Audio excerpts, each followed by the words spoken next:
আন্দোলনেরই অংশ হিসাবে দিল্লি যাত্রা, পরবর্তী দিনে রাজভবন অভিযান এবং ব্লকে ব্লকে জেলায় জেলায় ছড়িয়ে যাওয়া আন্দোলনের অংশ হিসাবে সেই ধারাবাহিকতা বজায় রেখে চলেছেন ভাতারের বিধায়ক মানগোবিন্দ অধিকারী এবং ব্লক সভাপতি বাসুদেব যশ মহাশয়। তাদের সকলকে আমরা অভিনন্দন জানাচ্ছি এবং পথ চলতি অগণিত মানুষ যারা এই পদযাত্রায় সামিল হয়েছেন তাদের সকলকে আমরা কৃতজ্ঞতা জানাচ্ছি। মূলত ভাতারের 5টি অঞ্চল তাদের উদ্যোগে এই বৃহত্তর পদযাত্রা, প্রায় 8 কিলোমিটার রাস্তা আমরা পদব্রজে এসেছি বিধায়ক ব্লক সভাপতি সাহেবের নেতৃত্বে।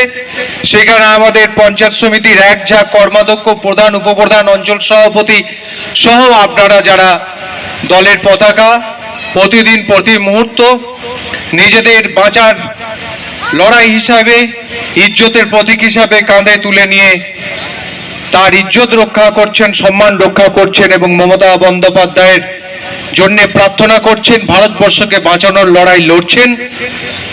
আমি বিধায়ক সাহেব এবং ব্লক সভাপতি সাহেবের কাছে এই কৃতজ্ঞতা জানাতে চাই যে আজকের দিনটিকে জাতীয় যুব দিবস যে দিন পালিত হয়, ভারতবর্ষের বীর সন্ন্যাসী, আন্তর্জাতিক পটভূমিতে যার নাম জলজল করছে স্বামী বিবেকানন্দ, তার জন্মদিবসটিকে এই পদযাত্রার দিন হিসাবে নির্ধারিত করার জন্য।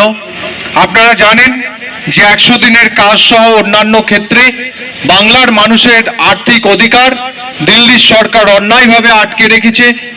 বাংলার মানুষের সাথে তৃণমূল কংগ্রেস দল মমতা বন্দ্যোপাধ্যায়ের সাথে, অভিষেক বন্দ্যোপাধ্যায়ের সাথে রাজনৈতিক সংগ্রামে না পেরে উঠতে পেরে তারা প্রতিহিংসা চরিতার্থ করতে, কখনো ইডি সিবিআই লেলি দিয়ে বিরোধী রাজনৈতিক দলগুলির কণ্ঠ যেমন স্তব্ধ করতে চাইছে, তেমনি আর্থিকভাবেও পেটে মারার চক্রান্ত করেছে বাংলার মানুষের। কিন্তু আজকের এই পদযাত্রা প্রমাণ করে দেয় যে বাংলার মানুষ বিজেপির কাছে, কেন্দ্রের বিজেপি সরকারের কাছে কখনো মাথা নত করবে না।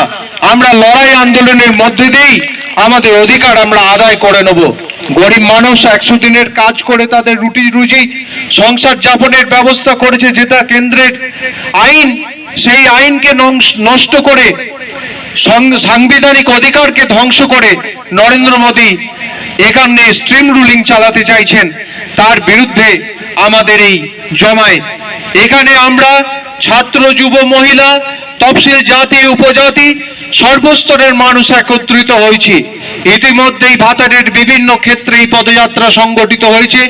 গত কয়েকদিন আগে বিধায়ক সাহেবের নেতৃত্বে বলগোনা থেকে ভাতার পর্যন্ত দীর্ঘ পদযাত্রা, এবং গত কয়েকদিন পূর্বে অর্থাৎ গত রবিবার মুরাদিপুর থেকে কালুত্তক পদযাত্রা, এবং আজকে দেবপুর থেকে বামুনিয়া মোড় পর্যন্ত এই পদযাত্রা প্রমাণ করে দেয় যে ভাতারের মানুষ কখনো বিজেপি এবং বিজেপিকে যারা মদত করছে, বাংলাকে ভাতে মারার চক্রান্তে যে সমস্ত বিরোধী রাজনৈতিক দল বিজেপিকে প্রত্যক্ষ পরোক্ষভাবে মদত করছে, তাদের কাছে কখনো মাথা নত করবে না।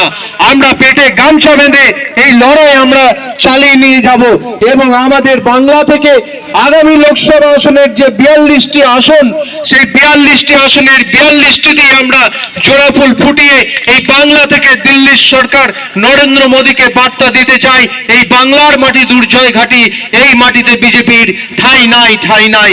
এই বলে আপনাদের সকলকে অভিনন্দন, ভালোবাসা, শুভেচ্ছা জানিয়ে শেষ করছি। জয় হিন্দ, বন্দে মাতরম। মমতা ব্যানার্জি জিন্দাবাদ, অভিষেক ব্যানার্জি জিন্দাবাদ, তৃণমূল যুব কংগ্রেস জিন্দাবাদ।